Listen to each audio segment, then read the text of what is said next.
Hey everybody, David Nuno here. TexAgs Rewind presented by Yeti. We had ourselves a show. Listener feedback is they want more analysis on this one, right, Nick? Yeah, I think they want more of me specifically, because I was so good.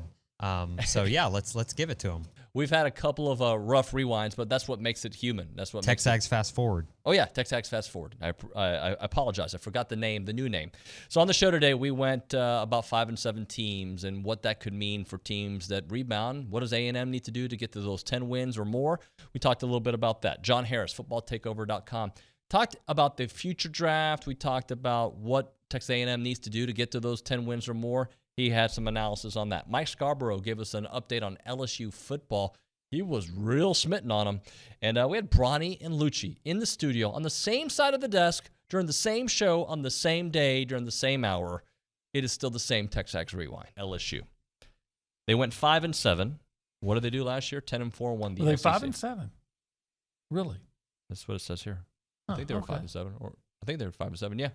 Okay. 5 and 7. They were 6 and 6. Maybe they. Yeah. Wait. Didn't they go to a bowl game that year? Yeah, and they lost. Okay. So that's 6 and 7 is. Yeah. Unfortunately, we all know what one of those wins was. But anyway, yeah.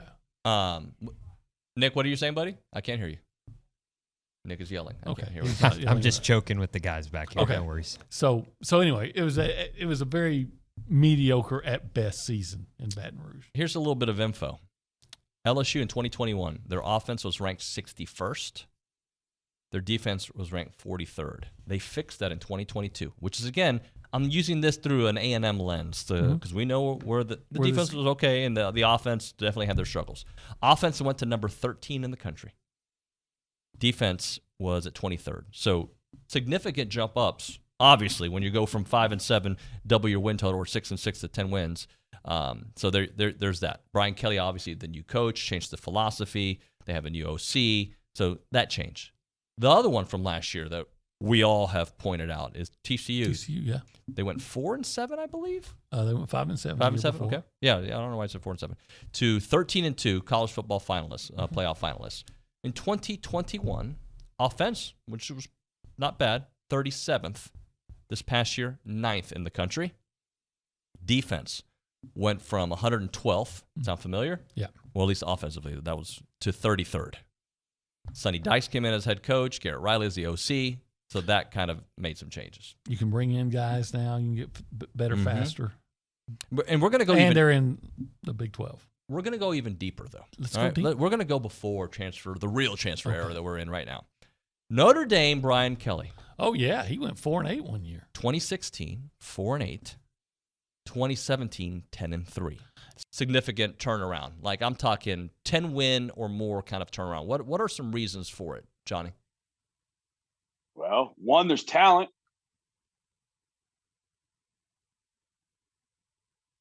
And that's what you need. You need talent. I like how you let that settle there. Yeah, first and foremost, I mean, it just starts there. I mean, you've got to, in the SEC, I mean, it seems obvious, but I think it's always the one thing we overlook. I mean, you've got to have talent, and they've got young talent at a lot of key positions. So let's start there. Number 2, you've got to be dominant on the offensive, defensive lines of scrimmage. And I think going with number 1, there's talent to do that, but it's got to stay healthy. Some young guys on the defensive front have got to take their games to another level. 2, I think there is a true opportunity to do that. 3, and I don't know if I'm putting these in order. It's just kind of popping in my head. 3, consistent quarterback play with hopefully one quarterback. I don't know over the years that we've seen a team turn things around and it's been a couple of quarterbacks, a quarterback struggled, but they went to the other guy, or, the one team that comes to mind that did this, and I don't know how it worked, but it faded at the end of the year. 98 Arizona Wildcats, they rotated 2 quarterbacks, Keith Smith and Ortiz Jenkins, and they rotated them somehow, and they were both great. So that worked. But I think it's got to be one guy, and one guy taking the strides every week. So if you have talent, especially in this conference, and you're dominant on the offensive defensive lines, I mean, think of think of every team that's won the SEC. Which team can you think back to and go, you know what? They weren't really that good on the offensive defensive line. Florida State game to start off the season could be another one of those 50-50 games. Yeah, I was there at the in the stand in the back of the end zone in the Florida State game, and I think that's going to be a pivotal game again this year. They open up another only game on a Sunday night, Memorial Weekend in Orlando this time.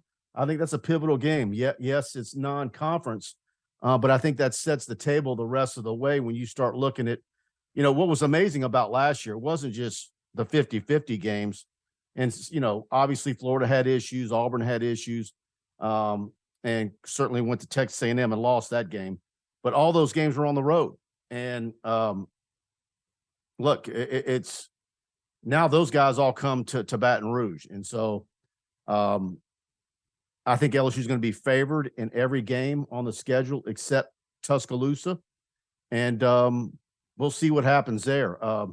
I don't know that LSU, once the media picks in July, the winners of the East and the West, I think it's still going to be Alabama. I think that's the way you do it every year.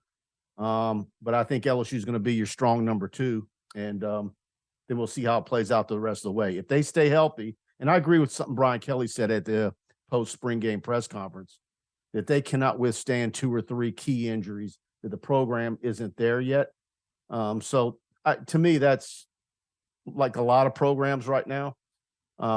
But if you keep your Will Campbells and your Emory Joneses and the like, your Harold Perkins and all those guys are healthy, I think this team could do some fantastic things just because of when you look around the West, who all has question marks. Obviously you look at Georgia and their favorable schedule. I've never seen a schedule like that in my life where, usually if you have an SEC schedule, there's some serious bumps, but I've never seen one laid out so well for them to possibly win 3 in a row. Let's talk Jordan Pride. Adding to this group, safety. You were mentioning to me before. I mean, you can add some more guys. It's weird. I thought it was interesting that they took him as safety because they're still really high on Josh Lair out of Fort Bend Marshall and Miles Davis at Converse Judson. And when Jason and I were looking at Jordan Pride's kind of skill set and tape, he looks like more versatile. Like he playing it. Yeah, he's in the line, run the line of scrimmage more like Antonio Johnson a little bit. Gave me that vibe watching the tape. That's exactly when you're saying the versatility, the first name that popped into my head because there was a different world where Antonio Johnson could have gone somewhere else to play corner. Mm-hmm. Some big schools. I think Alabama actually was looking at him at that, or maybe Tennessee. Tennessee was where he was originally committed. Mm-hmm. I see a lot of that too, Bronny. I see secondary versatility there. Look, safety is not the issue recruiting-wise. I think it's corner where they really need to upgrade and really need to step it up. And they're not recruiting at an SEC championship level at that position. They're not fielding SEC championship depth at that position. Safety, they've done a hell of a job. And I think that trend continued the other day with Jordan Pride. I mean, I think this dude is legit. Like who knows where they go, but when you look on tape, you look at his skill set, this could be a high-end SEC defensive back. And like Bronny said, there's versatility there.